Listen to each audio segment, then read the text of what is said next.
So now that I've had the Pixel 2 for a couple of weeks, it's time for my final thoughts on it. My initial impressions of it were very mixed overall. Google is asking quite a lot for a phone that's merely a software phone. It's built decently, it's just not built as well as far as feature goes as the phone's in its price range. You get this matte finish back, which, yes, it does provide some grip, it's just not as premium feeling. But my case hides that, so that's not as huge of a deal for me. And wireless charging is something, despite giving it a try on my other devices, I keep just reverting back to plugging most of them in. Really not a fan. I still never really got used to this button placement here. I wish the volume rocker was at least over here, so even though it being high, I could find it easier. And my case does help with that because it raises the power button and flushes these two.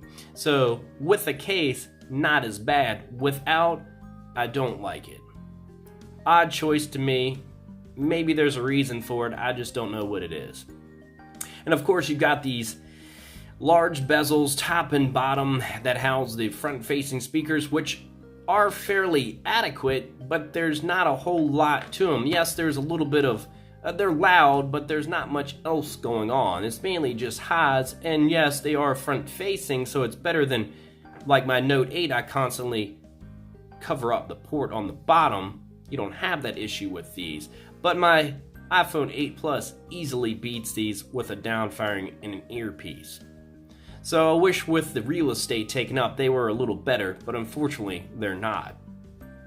The always on display I do like, and even though it is a little bit of a battery drain, it's something I enjoy. It does have an LED indicator, believe it or not, if you did want to save some life, but I hate kind of having to watch to see, do I have a notification? Oh, yep, it flashed. Okay, now I can unlock. No.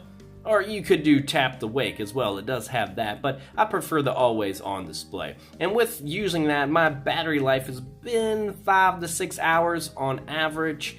I have somehow made it to 7 more than once. Still not quite sure how I did that, but I would say on average, you're probably, like I said, around 5 to 6, depending on your usage. The display itself is where I start to get a little bit more disappointed with this phone. It's got a polarized coating, which does me absolutely no good for the most part, 90% of the time. Just because I don't go around wearing sunglasses all the time just because the sun's up, and yet I've got to look at this rainbow display anytime the sun hits it, and it's also pretty dim. So the display on this, despite when you're indoors being, my fingerprint, I always have a hard time getting that lined up there. You know, it's fairly plain Jane, nothing special. Outdoors, it really starts to show it is not that great. It is very dim, like I said, and I hate that coating that's on it. Although it doesn't smudge up, obviously that's a different type coating. I forget the word. It starts with an O. Put it that way. But it doesn't smudge real bad, they wipe off fairly easily, but that polarized coating is a very, very big disappointment, and the dimness of this display. Software-wise, there's a whole lot of nice little touches to it, which I do like, and I just feel like my other phones don't have that. Like little things, like even though I've wiped this phone so I don't have my alarm on it, you know, it shows that your alarm would be on down there. Even setting the alarm itself was kind of neat. Let's see here. If you go to, it's got little,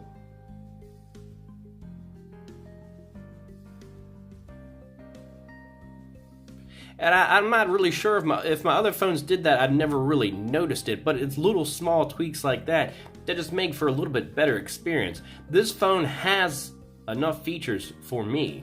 It's not super boring like the Essential. They're just a couple of extra little touches that make for a better experience, and the camera, of course, is probably the best on the market right now. I actually showed this phone to some co-workers, and most of them are Apple users, were very surprised that a phone they'd never even, for the most part, heard of was better than what they had. So yes, there are phones that perform better than Apple's. in case you didn't know. So I'm very impressed by the camera, especially the front facing. The portrait mode is very good. I really do like that. And like I said, no real issues with the software. It has enough features for me.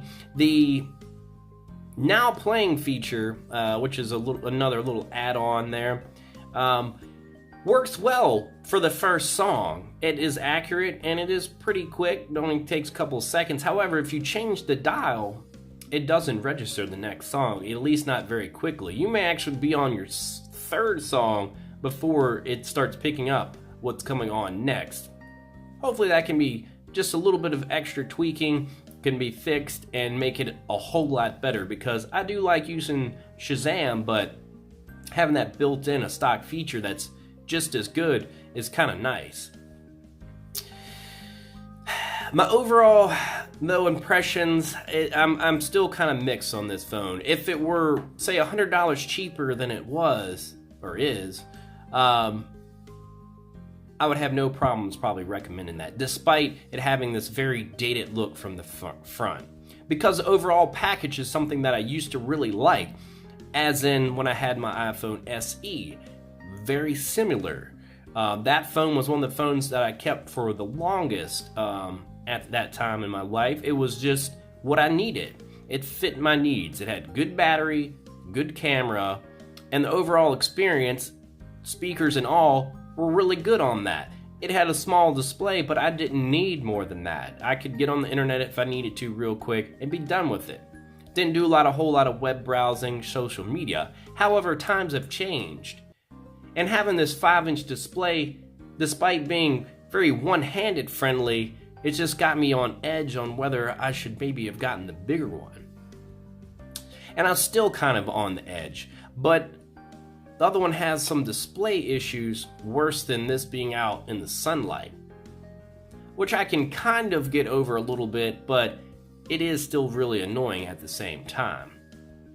So overall, I have a hard time, without a doubt, recommending this phone.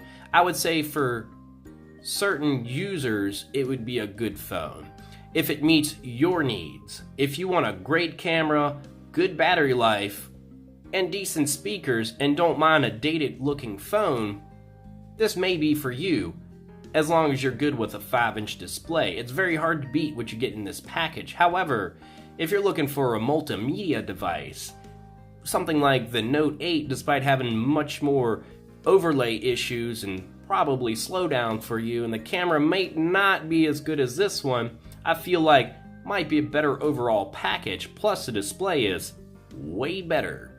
But of course it's also a whole lot taller, so you lose that pocketability, that one-handed use goes away, so it's all in what you want.